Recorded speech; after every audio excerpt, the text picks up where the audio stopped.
For many couples looking to tie the knot in 2020, the implementation of lockdown laws meant that they had to think of new and creative ways to get hitched.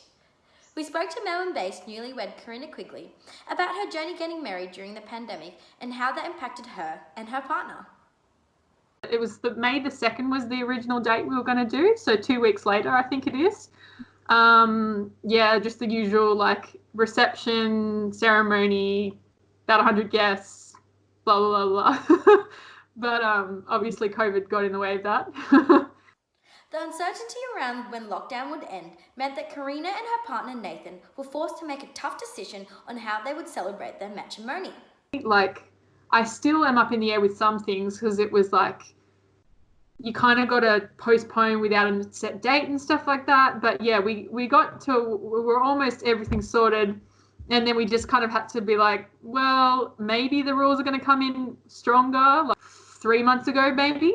But then even then it wasn't clear. And then we just sort of were like, can it? We'll do our best if we can. And then we kind of got the ceremony idea later. So.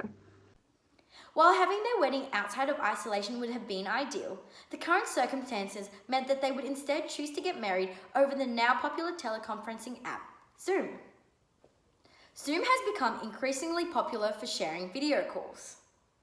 That was really tough for us actually because like living arrangements and everything were kind of settled, like we were going to live together and we kind of rented a place, and so we could all sort that out together. All sorts of like complicated personal stuff that was just like really messy to try and organize. And I think that's when I found it really hard because it was mostly difficult because of the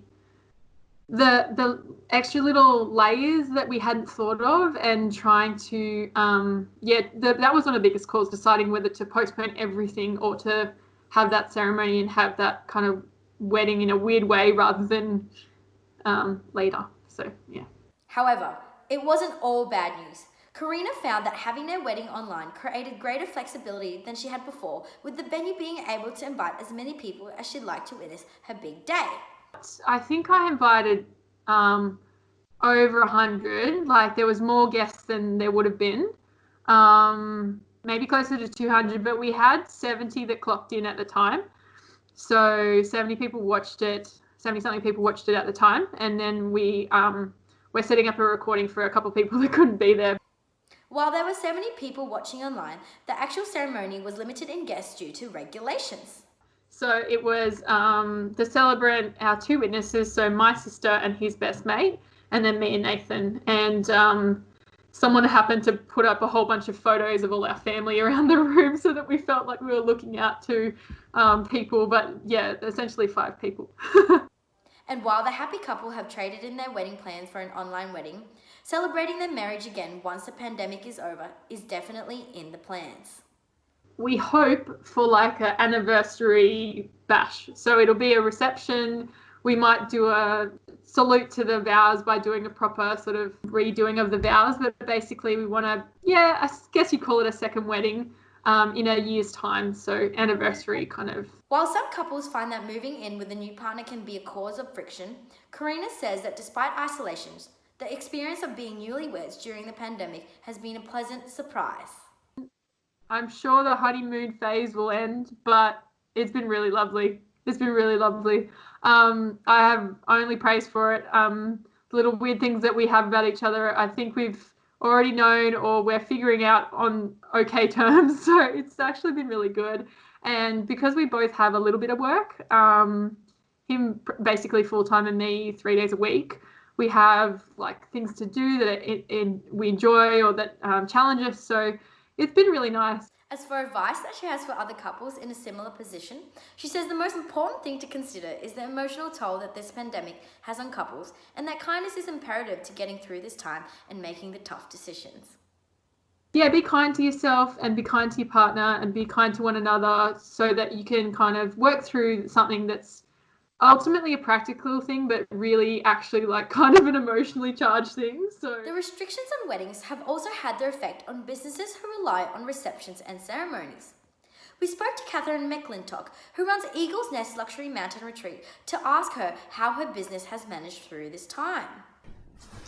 Technically, you can still be open if the wedding is of 5 people, but most people want their big 100 people weddings. So, no, until the restrictions are lifted, you can't do anything really. For Catherine, the reality of an ongoing mortgage and continuous bills forced her to shut down temporarily and only reopen for couples to stay at her accommodation. It's put a huge financial strain. So I still have like a $6,000 a month mortgage that I can't pay because I have no money coming in. Catherine was still in the process of developing her business to run wedding ceremonies, and this shutdown left her questioning how to respond to bookings that could no longer go ahead. You still have bills to pay. I still have rates to pay. I still have insurance to pay. I still have, pay-as-you-go tax to pay or GST and staff to pay. So really you can't afford to refund your weddings because you've got the risk of going bankrupt and then you've got no business at all. So you technically could still have a wedding, but most brides want their big day. They want the photos. They want, their video with all their friends and family around them. So a lot of people are postponing. And then you get into the whole, do you refund? Because the financial loss has this, trickle effect. And I can't afford to refund my accommodation, let alone a wedding. And, for me, who's been married twice, I think it's just a bit of paper. So the main thing is that you get married to the partner that you love and you just have a party later. These times are tough for everyone, but working together and making the most of it is what will get us through to the other side. Head to our social and tell us what you think of Zoom and Facebook Live weddings. Now back to the studio with Will and Nadia.